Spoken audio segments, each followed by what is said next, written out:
오늘 하나님의 말씀은 마태복음 26장 26절로 28절 새 언약이라는 제목으로 봅니다. 하나님의 말씀을 알 때 우리가 하나님께서 하나님 나라를 이루시기 위해서 사람을 하나님 나라의 백성으로 부르셨어요. 그 부르시는 것이 바로 이렇게 언약으로 우리가 이해할 수가 있죠. 말라기 시대 선지자를 끝으로 해가지고선 한 450여 년 대략 그런 정도의 중간기 하나님이 떠나시고 전혀 이스라엘에 선지자가 없어요. 그 후에 예수님이 오신 거죠. 그래서 예수님이 오셔서 새롭게 언약을 맺었는데 그거를 새 언약이라고 부릅니다.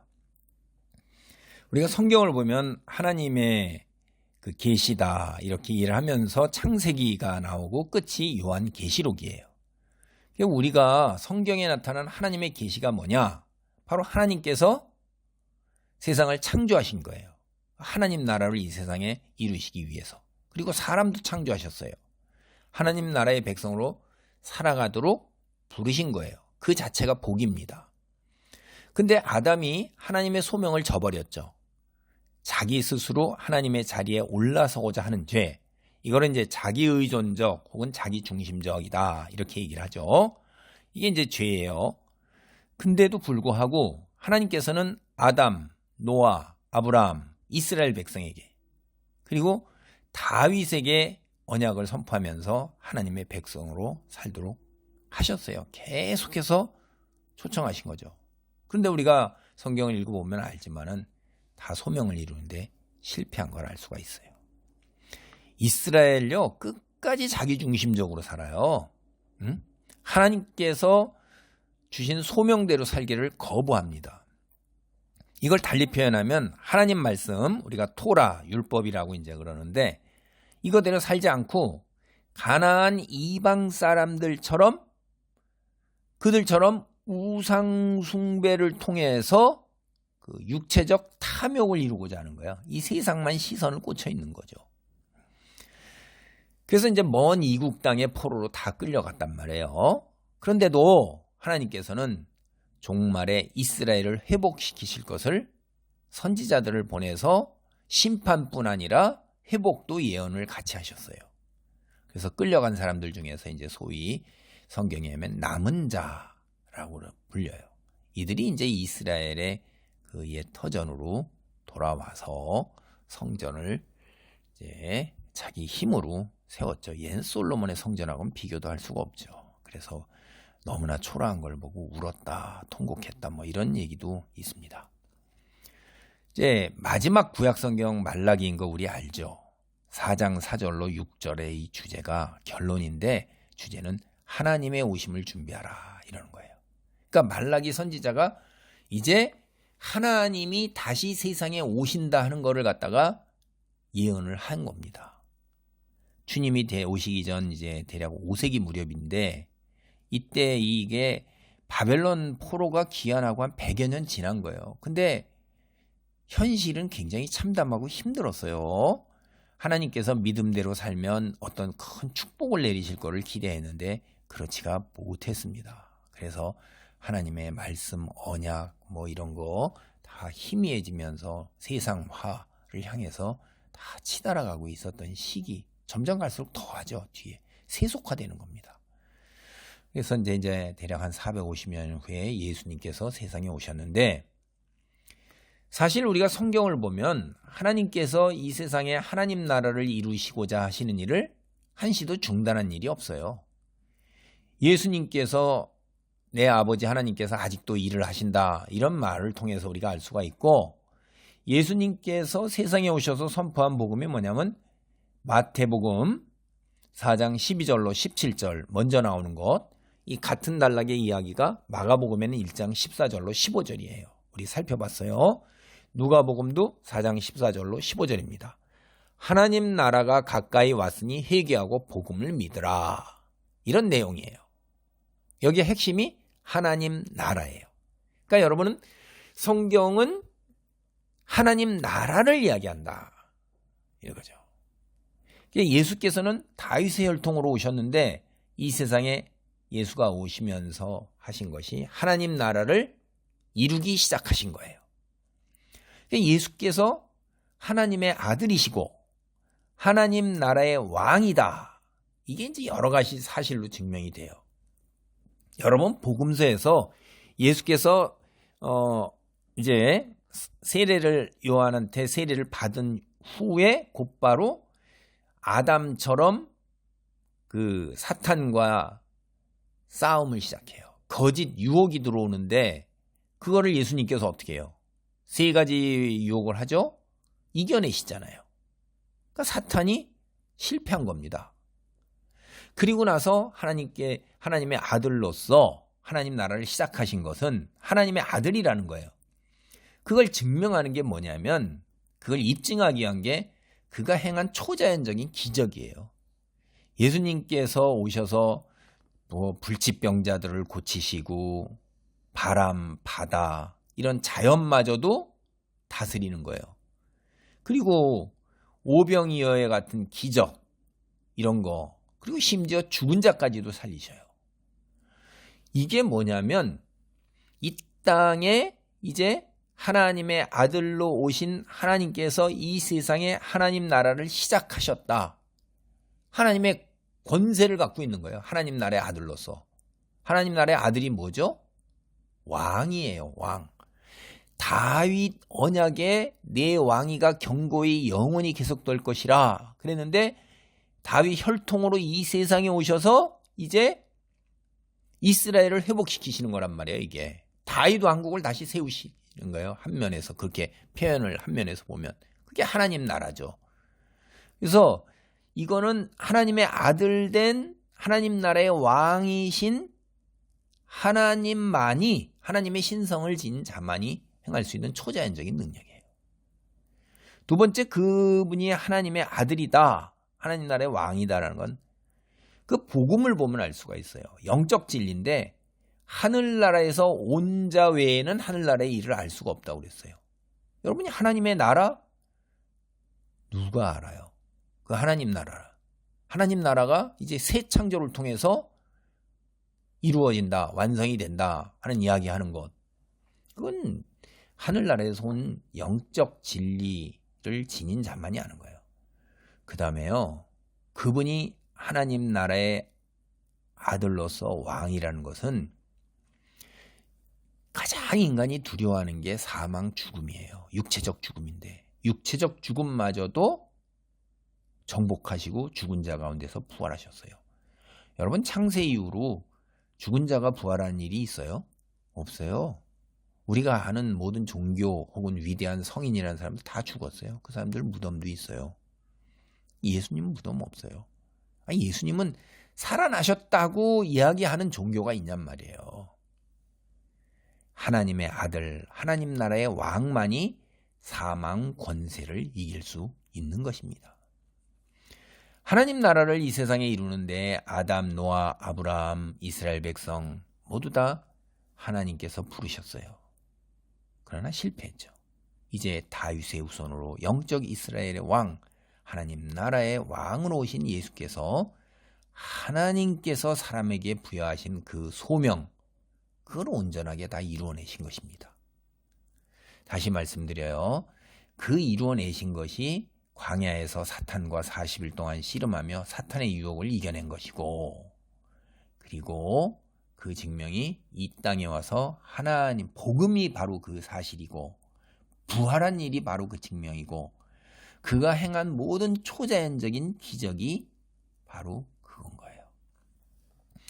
근데 이 앞에 제가 언급했던 아담서부터 이 모든 사람은 심지어 다윗마저 다 하나님 말씀에 따르는 게 아니라 자기 중심적으로 세상의 것을 이루고자 하는 유혹에 넘어간 거예요. 결정적으로 그렇게 된 거예요. 스스로 하나님 자리에 올라선 거예요. 사탄이 그렇게 틈타고 들어온 거예요. 근데 이것을 예수님께서 이루어내셨잖아요. 다윗의 혈통으로 육체적으로 오셨잖아요. 그래서 이거를 바울이 예수님을 아담이라고 부른 것은 첫사람 아담은 실패했지만 마지막 사람, 진짜 사람으로 오신 거예요. 아담은 성공했단 말이에요. 예, 고린도전서 15장 45절 보겠습니다. 아담 안에서 모든 사람이 죽은 것 같이 그리스도 안에서 모든 사람이 사함을 얻으리라. 15장 22절이죠. 45절은 기록된 바 첫사람 아담은 생명이 되었다 함과 같이 마지막 아담은 살려주는 영이 되었느니라. 그 그리스도로 말미암아 이제 우리가 생명을 얻게 되는 거예요. 예수님께서 사람으로서 감당해야 할 소명을 이루어내시면서 이제 세상에 하나님 나라가 시작된 것입니다. 하나님 나라의 백성으로서 이스라엘 사람뿐 아니라 이방 사람들에게도 하나님 나라의 백성이 될 수 있는 복음이 선포되기 시작한 거예요. 그러니까 그 전에 혈통의 이스라엘 사람이 이제는 영적으로 이스라엘로 불리는 사람이 된 거예요. 누구든지 예수님을 믿고 영접하고 하나님 나라의 백성으로 살기로 결단하면 그리스도인, 하나님 나라의 백성, 그리스도인이 되는 길이 열린 거예요. 이것이 바로 예수께서 이 세상에 사람으로 오신 목적입니다. 그러니까 이게 세상에 하나님 나라를 이루시기 위해서 오신 거고 하나님 나라를 이루는데 사람들이 하나님 나라의 백성으로 살도록 그런 목적으로 오신 거란 말이에요. 그러니까 두 가지가 다 같은 이야기를 하고 있는 거라는 거죠, 여러분. 예수님 구약에 예언한 바 있어요. 그대로 구세주, 메시아 이거 다 예언이 되어 있는 거죠. 사람은 하나님 나라의 백성이 되기를 거부하고 자기 의존적, 자기 중심적 살고자 하는 성향을 아담의 형상을 닮았기 때문에 벗어나지를 못해요. 세상 사람은 그 누구도 자기 스스로 이 하나님이 되려는 이런 죄 여기를 극복하지 못해요. 그런데 예수님께서 오셔서 그 죄값을 자신의 생명으로 치르신 것입니다. 예수는 사람을 하나님 나라의 백성으로 거룩하게 살아갈 수 있는 그런 방도를 마련하신 거예요. 그 방도를 통해서 이 세상에 하나님 나라가 시작된 것입니다. 이게 하나님 뜻이에요. 우리가 성경을 보면 예수는 하나님과 동등하십니다. 삼위일체 하나님이에요. 그런데도 불구하고 겸손하게 스스로 낮아지셔서 죽기까지 하나님 뜻에 순종하신단 말이에요. 예수님께서 겪으신 고난이나 십자가에서의 죽음, 이게 하나님 뜻에 순종하신 사건이에요. 예수께서는 죽기 직전에 새 언약을 사람에게 선포하셨어요. 마태복음 26장 26절로 28절 말씀입니다. 그들이 먹을 때에 예수께서 떡을 가지사 축복하시고 떼어 제자들에게 주시며 이르시되 받아서 먹으라, 이것은 내 몸이니라 하시고 또 잔을 가지사 감사기도 하시고 그들에게 주시며 이르시되 너희가 다 이것을 마시라, 이것은 죄사함을 얻게 하려고 많은 사람을 위하여 흘리는 바 나의 피, 곧 언약의 피니라. 예수님께서 죽기 직전에 행하신 이 언약식, 우리도 성찬식으로 거행을 해요. 우리는 예수님과 맺은 새 언약을 기억하면서 언약의 신실한 삶을 살 것을 이 언약식을 통해서, 이 성찬식을 통해서 새롭게 결단하는 거예요. 근데 예수님께서 행하신 성찬식, 이 언약식의 떡은 뭐냐? 예수님의 몸이에요. 포도주는 뭐냐? 피예요. 이게 이제 비유죠. 상징이라 이 말이에요. 그러니까 죄값은 그냥 뭐 돈으로 속전할 수가 없는 거예요. 생명으로 속해야 되는 거예요, 여기. 참 무서운 거죠. 그래서 죄사함을 얻게 하려고 흘리는 나의 피, 곧 언약의 피라고 예수께서 말씀하셨어요. 구약성경에 뭐라고 그러죠? 피는 생명이 있다. 그러니까 피 먹지 말라고 구약에서는 그렇게 얘기했단 말이에요. 그러니까 이 피가 생명을 상징하는 거예요. 이걸 고린도전서 11장 23절로 25절에서 우리가 확인할 수 있어요. 내가 너희에게 전한 것은 주께 받은 것이니 곧 주께서 잡히시던 밤에 떡을 가지사 축사하시고 떼어 이르시되 이것은 너희를 위한 내 몸이니 이것을 행하여 나를 기념하라 하시고 식후에 또한 그와 같이 잔을 가지시고 이르시되 이 잔은 내 피로 세운 새 언약이니 이것을 행하여 마실 때마다 나를 기념하라 하셨으니. 그러니까 떡이 내 몸이라고 그렇게 말씀을 하셨어요. 응? 그리고 피는 우리가 앞에서 봤잖아요. 응? 나의 피, 생명이란 말이에요. 우리가 이미 앞서서 다 살펴봤죠. 언약식을 할 때 고대 근동에서 어떻게 했어요? 생명을 담보로 했잖아요. 생명의 피를 담보로 하는 거예요. 응? 쪼개가지고 놓고 그런 언약식. 그러니까 그냥 약속을 맺을 때 그냥 하는 게 아니에요, 이게. 응? 왕과 그 밑에 신하된 왕, 이런 왕들의 사이의 언약, 외교적인 언약은, 충성은 따르겠다는 거는 생명이 담보돼야 되는 거예요. 그거를 상징하는 겁니다. 그러니까 죄가 얼마나 징그러운 거예요. 아주 혐오스럽고 가증스럽고 끔찍하고 처절한 거예요. 그게 대가가. 그래서 제가 죄는 부채다, 짐이다, 대가를 치러야 한다, 뭐 이런 얘기도 했었잖아요. 생명으로 죄값을 치르는데 예수님께서 돌아가셔야 했던 거예요. 우리 죄값을 그렇게 치르신 것입니다. 예수님을 구세주, 이거 메시아를 번역한 거죠. 하나님 나라의 백성으로 살기로 결단한 그리스도인, 다시 말해 새 언약을 예수님과 맺은 사람, 어떻게 살아야 할까요? 여러분, 예수님께서 오셔서 율법, 토라 1.1획도 폐하여진 것 없다고 말씀하셨어요. 이 말은 여호와 하나님께서 혈통인 육체적 이스라엘 백성에게 따르라고 주신 율법, 토라가 그 어떤 것도 폐한 것이 없다는 거예요. 이거요, 예수님께서 폐한 게 아니라 예수님은 오히려 그것을 완성하고 성취했다고 말씀하셨어요. 그러면 율법을 완성하고 성취한 사람, 그리스도의 뒤를 따라서 율법과 토라를 완성하고 성취해야 되는 거예요. 지켜야 되는 거죠, 당연히. 당연히 십계명 지켜야 되는 거예요, 여러분.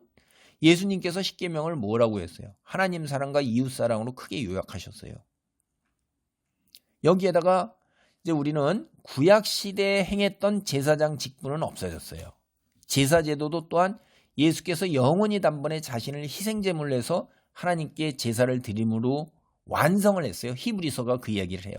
그러니까 구약 시대에 예전에 행했던 게 더 성취되고 완성되었으니까 우리는 어떤 제사를 따라야 돼요?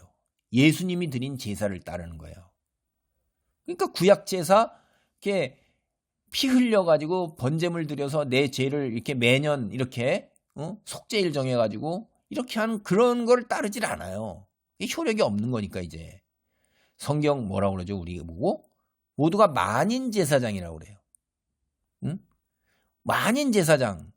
제사장의 가장 큰 소명이 뭐라고 그랬죠? 제가 거룩함을 지켜내야 되는 거예요.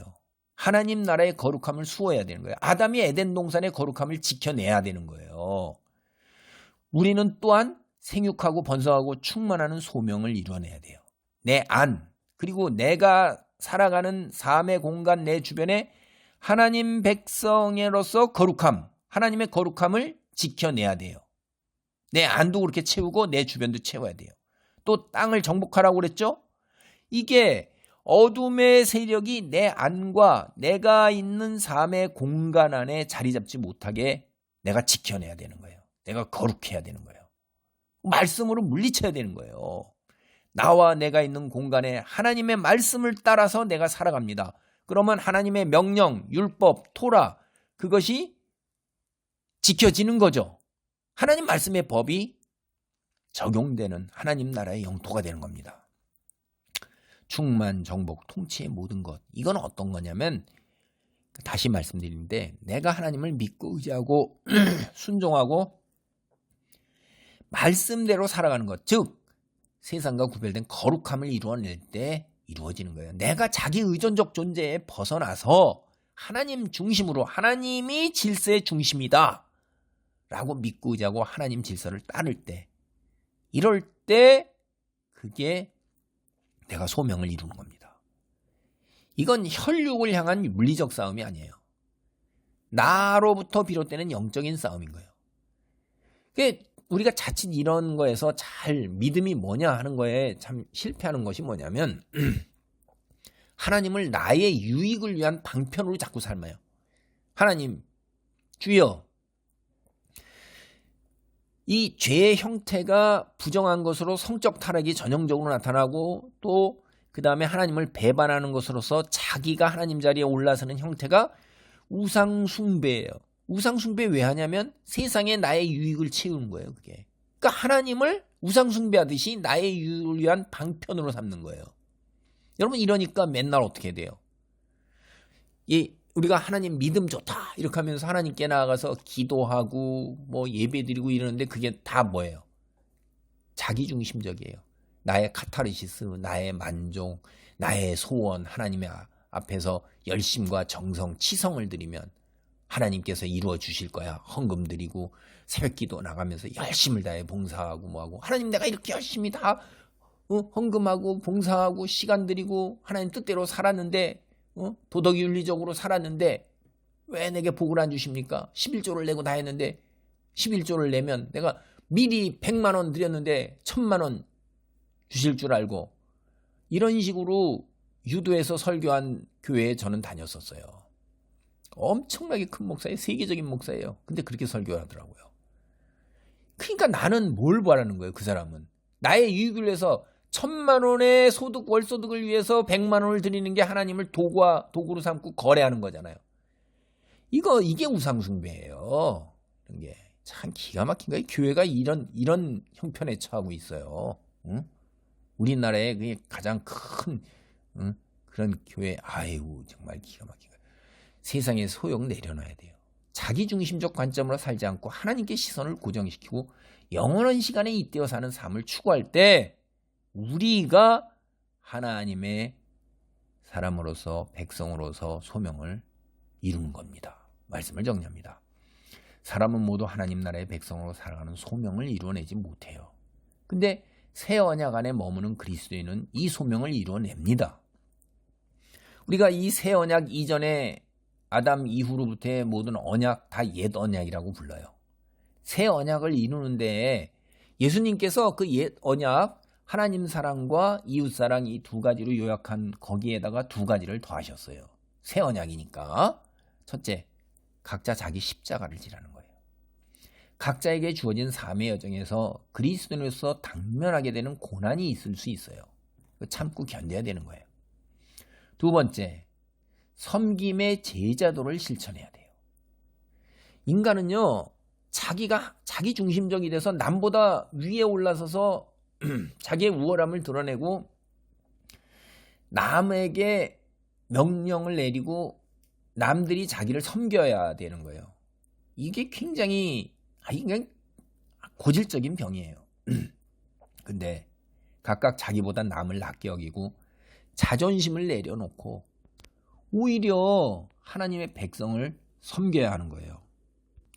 하나님 사랑과 이웃 사랑도 사람은 참 어려워요. 그런데 예수님께서 두 가지 가르침을 더 더하셨어요. 이게 더 어렵죠. 근데 성령이 내 안에 계셔요. 성령의 능력으로 내가 이런 모두를 다 따라 살아갈 수가 있어요. 이런 말씀을. 우리가 하나님 말씀에 따라 살아가는 기적이 일어나요. 다시 말하면 이걸 다른 표현으로 하면 내가 있는 곳에 나로 인해서 하나님 나라가 이루어지기 시작하는 기적, 이게 일어납니다.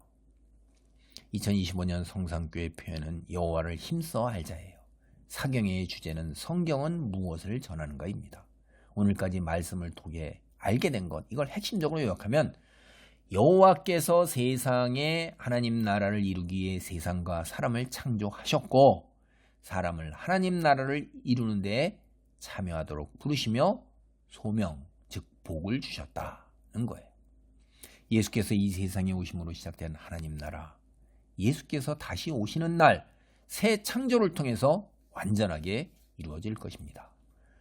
그래서 모든 그리스도인이 새 창조의 하나님 나라에서 예수님처럼 썩지 않을 육체를 덧입는 부활을 통해 영원한 삶을 누릴 것입니다.